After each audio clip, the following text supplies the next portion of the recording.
Hey guys, what's up, RedExions here and welcome back to this brand new video. Today we will be testing at Berghem, as well as testing out our brand new Tonykart. At the moment of filming, the season is just about to begin with the B&L kickoff as our first race of the year, which took place 1 week after filming this at Karting Genk. Today, however, we are at Berghem since Genk was not open for testing that weekend. It had actually rained just before we arrived, which made the track half wet, half dry. Now you guys know that I love it when the track is slippery, but what many of you guys don't know is that I used to absolutely hate it. I used to have no confidence in conditions like this whatsoever, and only after a few years I learned how to do it properly. If you also struggle with this, all I can recommend to you guys is to just go out there and try. Don't be afraid to make mistakes or to spin or anything. Just go out there and go balls to the wall. You'll find that when you actually start pushing and get some heat into the tires, your grip will actually be quite good, even on the wet parts of the track. A proper setup also helps. Ideally, you'd want to run a little bit of extra grip on the front and high tire pressure. Also, the wheels we are currently on are the OTK MXJ wheels, which are a perfect option for conditions like this. And in general, the OTK Kart is just a very reliable and confidence-inspiring chassis that really creates a safe feeling for you to push your own limits. I've raced on several different brands like Sodi and Kart Republic, but in my opinion the OTK chassis just gives you the most confidence. Now in terms of driving, let's take a look at a classic example of a half wet corner. In this hairpin you can see that the entry of the corner is dry and that the middle and exit are still wet. So if you want to be fast here, you need to use the dry part of the track to your advantage and do most of your turning there. Then you can get on the power and exit the corner in a straight line with as little wheel spin as possible. A few sessions later the track had fully dried out, but it was still quite slippery out there. These conditions really suit me and I always like how the kart behaves on a track like this. What's actually quite funny is that most drivers have this the opposite way. They prefer 30-degree weather with 6 layers of grippy rubber on the track. But for some reason this has never really worked for me. Now of course the best of the best drivers are fast in any condition, but I can sometimes really struggle with high grip situations. If you're also someone who struggles with low grip conditions, you can try to do the following things. Give some more aggressive steering inputs. Sometimes a bit of sliding or locking up the rear brakes can actually help you rotate the kart more or give you more tire temperature. Also you can try putting on some more grip on the front and increase the track width at the rear.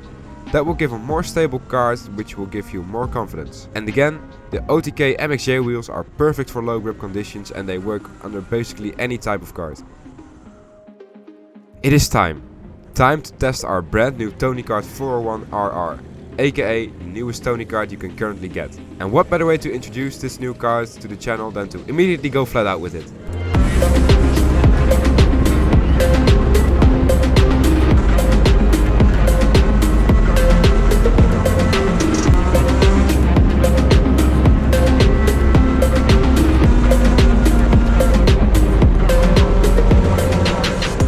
And wow, this thing is an absolute machine.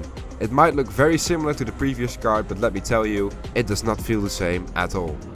The old chassis is very flexible, it doesn't really lift up the inside rear wheel as much, whereas this kart, oh my.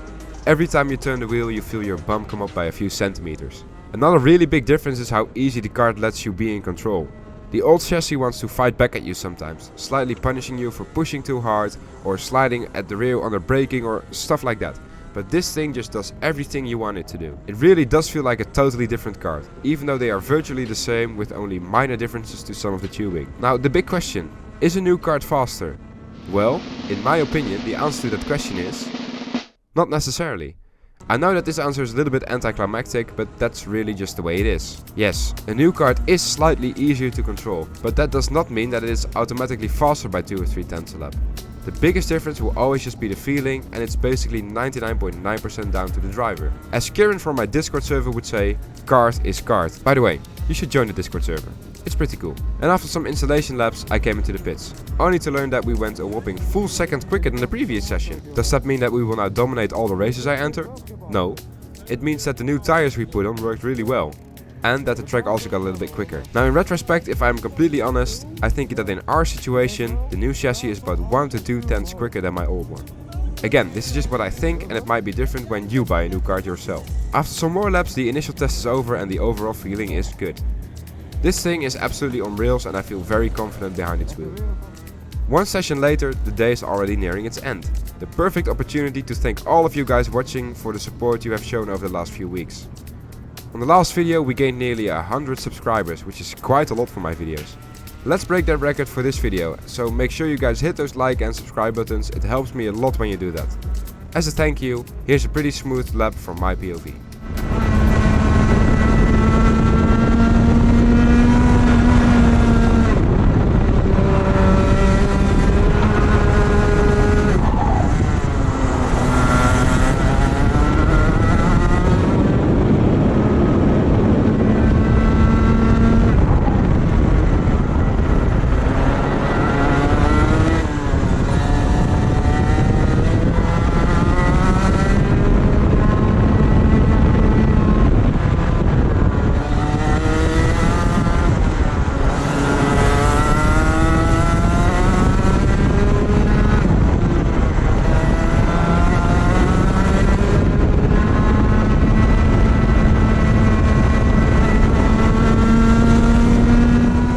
Anyways guys, that's it for this video.